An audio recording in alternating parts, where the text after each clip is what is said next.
আসসালামু আলাইকুম। আমি মোহাম্মদ আব্দুল সালাম মণ্ডল, বাঙালিপুর উচ্চ বিদ্যালয়ে শারীরিক শিক্ষা শিক্ষক। আমি 2022 সালে এই সেপাক টাকরো খেলাটি বাঙালিপুর স্কুলে প্রথম নিয়ে আসি। এই খেলাটি পর্যায়ক্রমে আমি বিভিন্ন প্রতিষ্ঠানে প্রশিক্ষণ দেওয়ার ব্যবস্থা করি এবং এই প্রতিষ্ঠানে 22 সাল থেকে প্রশিক্ষণ দেওয়ার পরে কয়েকটি ধাপে 2023 সাল, 24 সাল এবং 25 সালে বিভিন্ন দেশে এই বাচ্চারা যে খেলে আসছে। শহীদপুর ইন্টারন্যাশনাল স্কুলের অধ্যক্ষ মহোদয় শাহবাদ আলী সাব্বু স্যার আমাদের অক্লান্ত পরিশ্রম করে আমাদেরকে সহযোগিতা করেছে।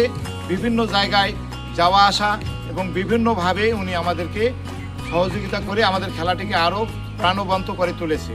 এবং সেই সঙ্গে আমার প্রতিষ্ঠানের প্রধান স্যার জনাব নাজমুল হক স্যার, তিনি আমাকেও সর্বাত্মকভাবে কথা এবং কাজে বিভিন্নভাবে সহযোগিতা করেছে।